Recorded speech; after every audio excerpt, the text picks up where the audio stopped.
welcome back to another very special Zentangle Apprentice video. A video from Zentangle HQ made especially for the kids out there looking to learn a little bit more about Zentangle.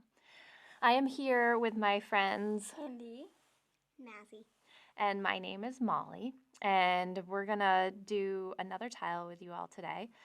And yesterday we explained that all of us might be working with different materials, and that's fine. Some of you might have Zentangle materials at home, and I'm going to be working on about a 3.5-inch square piece of paper. We call them tiles, and I'm going to be using a black pen and a graphite pencil and a tortillon. Indy and Mazzy have slightly different materials. What do you want to tell them what you guys are working with? I'm going to be working with a blue pen, a red pen, and the same tools as we used yesterday. Yeah, and then what about the piece of paper you have? And I'm going to be working on a white circle Zendala, yeah. piece. Okay.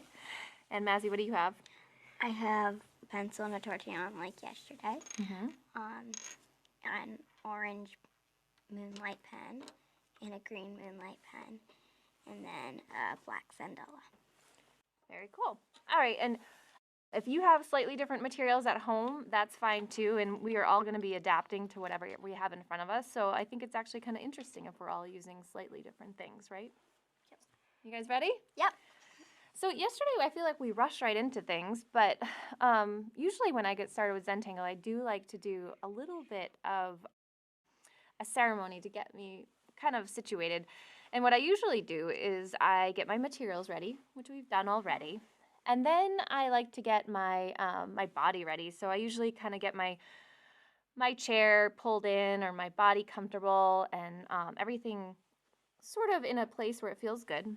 And then lastly, I like to recognize the first step in the Zentangle method, and that is gratitude. And it's really just a moment to sort of think about what we're grateful for in this moment. And it might be the tools you're working with, it might be the people you're sitting with, or the time you have. And during that moment, I like to just take a couple of deep breaths just to sort of prepare for my time of creating.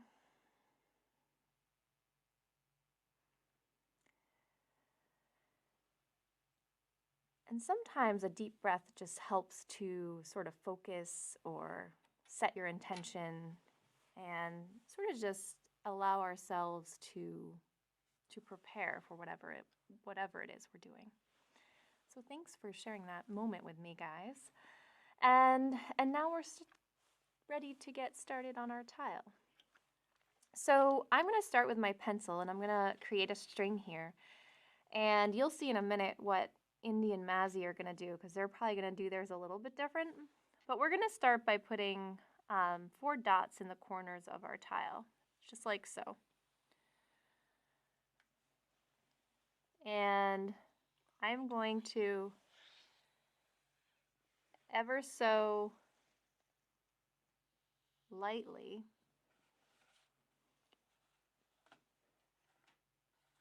connect those dots to create a border. Okay? Very cool. And then I'm going to do a string here, and if you want to just hold on for a minute and check out the string, I'm going to do a string that looks like sort of like a big loop or a lowercase e in cursive. And it's kind of going off the page a little bit, but it looks something like that. And I'll show you what Indy and Mazzy's look like so you have an idea of the differences. So I don't know if Mazzy's you can see here, and she's done a border around her Zendala to give her a little space and then a big string line. And then Indy is actually not put a border here. She's going to just allow her tangles to go right to the edge of her tile. So totally different options, and they're going to have some really interesting results. They're all different, and that's okay. I actually let my string go right outside the border to see what happens. I thought that might be kind of interesting, right? So I'm going to pick up my pen now, and I'm going to show you guys a tangle called a rookus, which is kind of a fun tangle. And a rookus, show you guys a little trick, is actually, I'm going to spell it here for you. It It is a tangle I named after my friends that work for this pen company because it's the Sakura Pen Company, and Arucus is actually the word Sakura spelt backwards. It's kind of funny. Anyway, so this is Arucus. I am going to invite you to pick the biggest space you have on your tile. I'm going to take the biggest spot, okay? So I think I'm going to work right in my loop here, but if you have a tiny loop, then maybe you pick a different section that's a little smaller.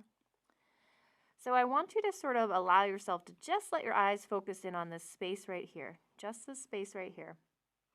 And we are going to draw a big orb or circular shape right in the middle-ish of it. It doesn't have to be right in the middle. Just a big, big orb. Okay? And then once you have that orb, I want you to draw, and this is sort of like when we did Hollabah yesterday, but just one of them. Sort of a spoke or a stick that kind of comes off that orb and attaches itself to your string. There you go. Then I'm going to turn my tile a random amount, and I am going to draw another stick.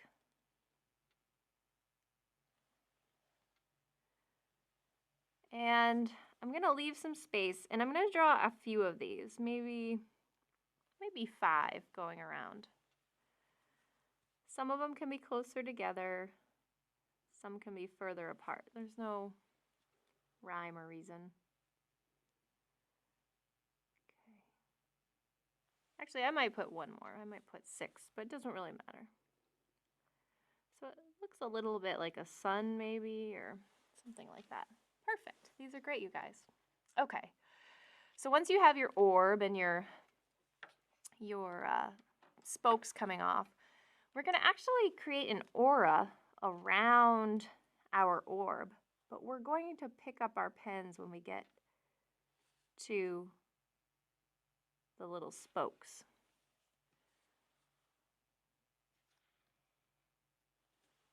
So I'm basically just auraing that orb shape, turning my tile as I work. All right. How'd we do? These are great, you guys. Nice job. And then we're going to pause for a minute, and now we're going to go revisit our sticks here again. And now we're going to aura the sticks.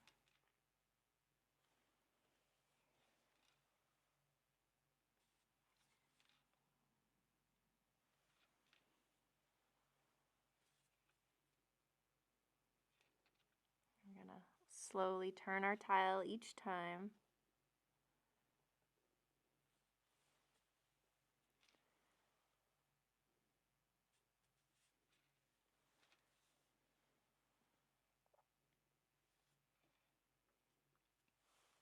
Oh, it actually already looks pretty cool.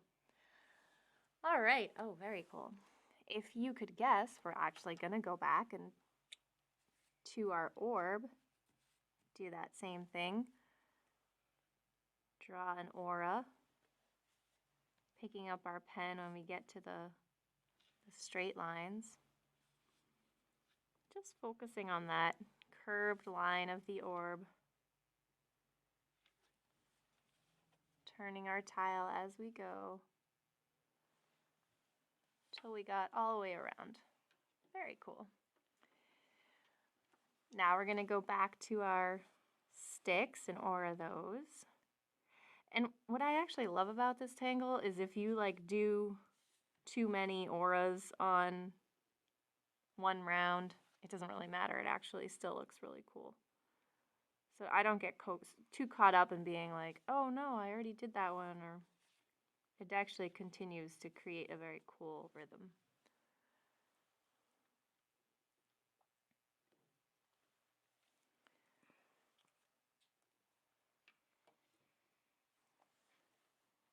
All right. And then back again. So with this tangle, you can actually keep going till you fill your space. Or you might get to a point where you're like, oh, I really like the way it looks right now. And then you could just stop and leave that open space too. So feel free to sort of pause and take a look at your work as you go along and make your own choices. Very pretty. And then back to the straight ones. Turning my tile as I go along. How you guys doing over here? Good. Good. I like the way this tangle ends up because you sort of, your eyes focus on two different things. I feel like your eyes focus on the shapes coming out in between, or they focus out on the rays or the bands coming out. So it's kind of a interesting optical illusion. All right. You might even, when you have these spaces left over, you might go in and add something else in there or leave it. I'm going to leave mine for now. I might add something after I see what other tangles I'm going to do. All right, so next up we have Mazzy here, and I love the way your Arucus came out. That's super fabulous.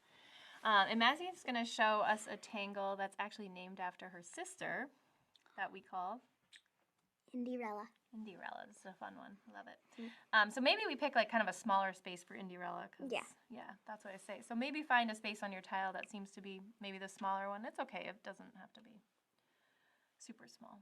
So I'm going to take my pen and I'm going to make tiny dot, and then I'm going to sort of aura it, but make it bigger, but I'm going to leave some space in between.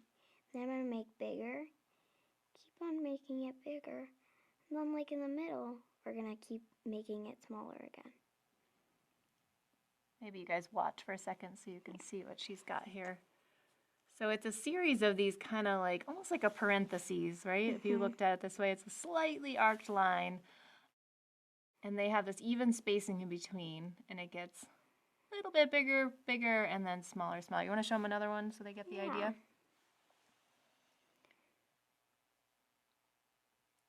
Gonna do the same thing. Aura it. But you want to leave some space in between because then you don't want to get it all clumped up. And I'm going to do another one, but I'm going to take my other pen. Different color. Yeah. And I'm going to do that again. My other pen. Some might be small and some might be really big. I'm going to keep on doing that over and over again. These are beautiful. Yeah. To me, these like always remind me of like fish swimming. Oh, I've never thought of that.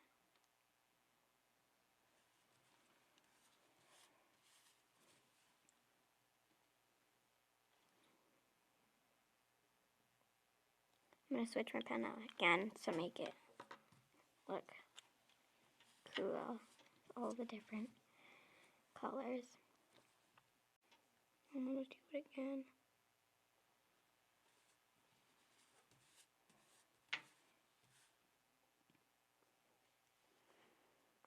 And I'm going to change my other pen again.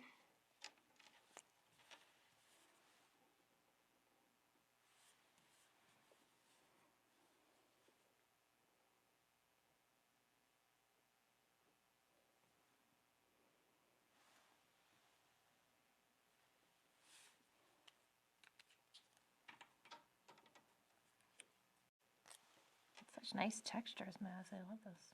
Yeah. And you might fill your whole space with Indirellas, or you might decide to just make a few of them kind of dancing by themselves.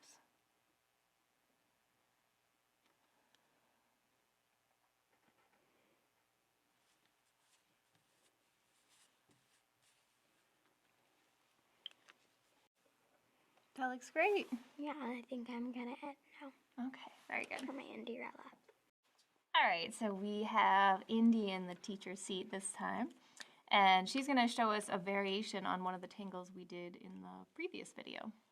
Okay, so yesterday Or yes, In the first video. in the first video, we had done a tangle called poke root. And this one's kind of like that. We would start off like that, With a stem. and then that frowny or smiley face. But this time, when we're going up, we're gonna turn it into a leaf. Pointy shape. Nice.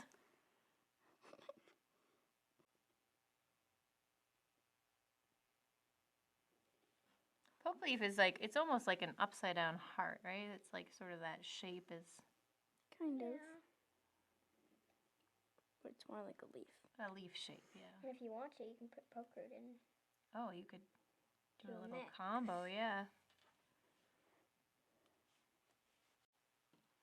You sort of growing them off each other.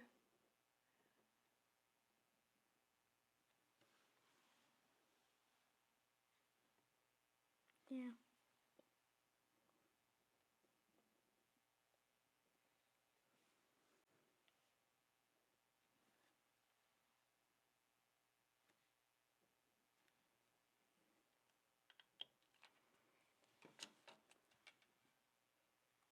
All right. These look beautiful.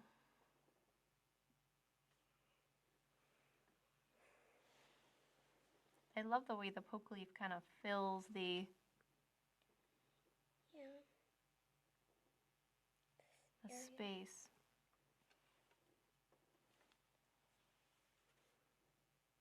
And you can kind of grow it off in any direction, right? I love the way how Indy's making some bigger and some smaller.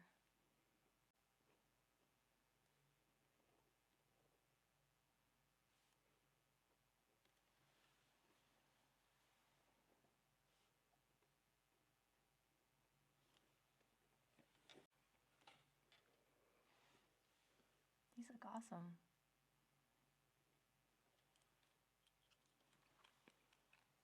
Kind of fun with the two different colors. Yeah. Two different types of poke root.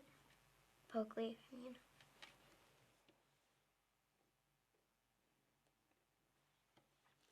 All right, we're just about finished, right? Yeah.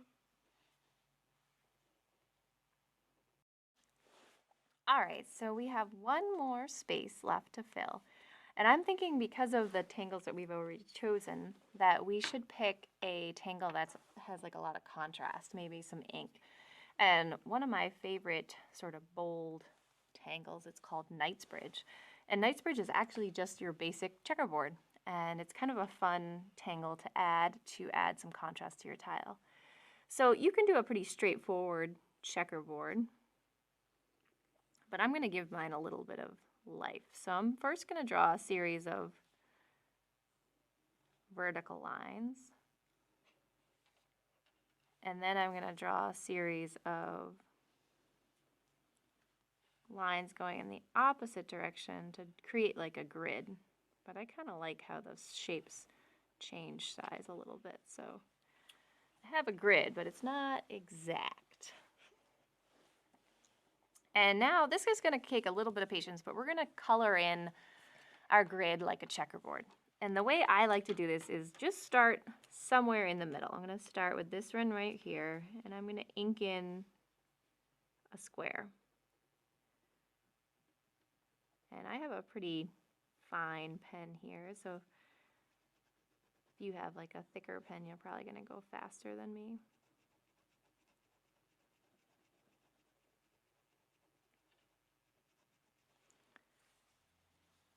And just kind of take my time.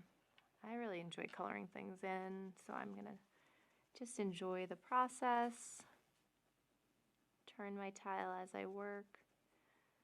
I like to get it really nice and dark, but you might have your own style, so it's really inky. I like that. And then I have a trick to figure out which squares to fill next. And I always think about my kissing corners here. So I always think about which one of these squares touches corners. And then I find one and I see that this corner touches that. And so then that's how I figure out which one to do next. So as I go along, trying to figure out which square to fill in next, I first make sure that it shares corners with one that I've already colored in. All right, so that was quite a bit of coloring in, but it really adds so much to the contrast of these tiles, as you might be able to see on yours. And if you're not interested in adding, oh, that's Indy's. Yeah, that looks pretty cool. And Mazzy's still working on hers over there. But you don't always have to ink it all in. If you're too tired, you could have done what we did yesterday and just add a spiral in every other one, or maybe you add some other detail in every other one. So anyway, I think that a little bit of ink adds a nice contrast, especially since these other tangles were very textural. So now I'm going to put down my pen and I'm going to add a little bit of shading to my tile here. So I'm going to start with a rookus, and let's zoom in on that tangle for a minute here. And what's fun about a rookus is you can really do some fun shading stuff. And what I like to do is shade just the edges of where these cool sort of conical step shapes have showed up. On both sides? Yeah. And I just add a little bit of graphite, and it sort of accentuates that shape that appeared. You get some layering effects.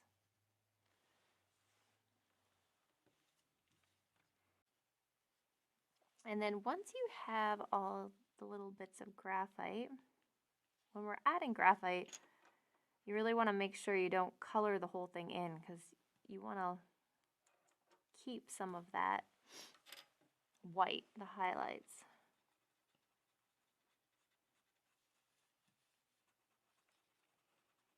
And I'm just going to kind of fade it a little bit with my tortillon. If you don't have a tortillon, that's okay. You can probably use your finger, or sometimes you can just go lighter with your pencil to create a sort of faded effect. But this simple little tool is one of my favorites because it really can do so much. It's just a simple blending stump people use with drawing.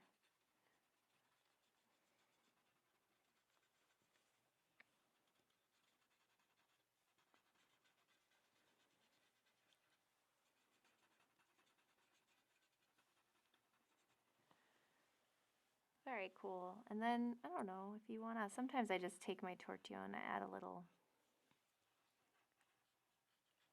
halo on the inside, and that's kind of neat too. Indy has a trick. You want to show him the trick you're doing? She does a trick where you put that under the camera, where she just, she takes, maybe they can't see it yet, put it under. She just takes her pencil, and sometimes she likes just a little bit of more graphite on her tortillon, and she does that, and so, then put it under the camera. So then she can kind of add a little more. Cool. That's a nice trick, Indy. All right. So now I'm going to move on to this Indyrella that Mazzy did. And you may like to leave it. I always give people that option. But I like to put a little bit of graphite on sort of where these shapes, see how this shape kind of, the lines make a little shape? I just make a little line of graphite and then just with the edge of my pencil, and it's kind of cool because it kind of makes them all come together.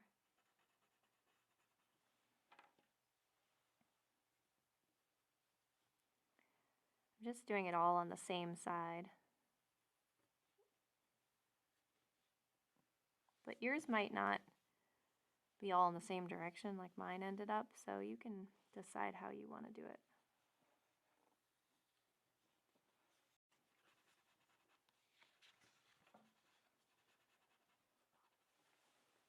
So cool. I love the way these look. Oop, I missed one. All right. So now with my poke leaf, I think I'm just gonna put a little bit of shading sort of where these seem to layer.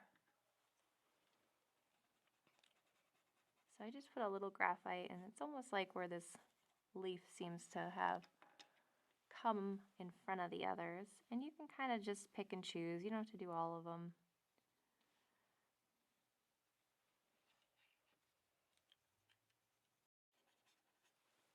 All right.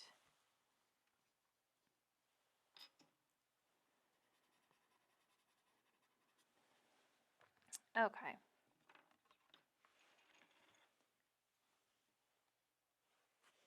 And I don't know, I kind of just love the way the Knightsbridge looks by itself. I'm going to Yeah, leave same. mine. If any of you guys think you have an idea for shading your Knightsbridge, you can go ahead and do that, but I'm pretty excited about mine. Indy, are you pretty excited to show everybody? Yeah. Did you want to put your initials on it? Our last step before we're all done is putting our initials on our tile, just because it's so important to sign your work.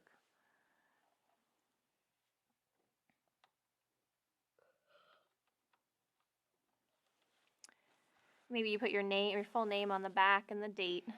That's up to you.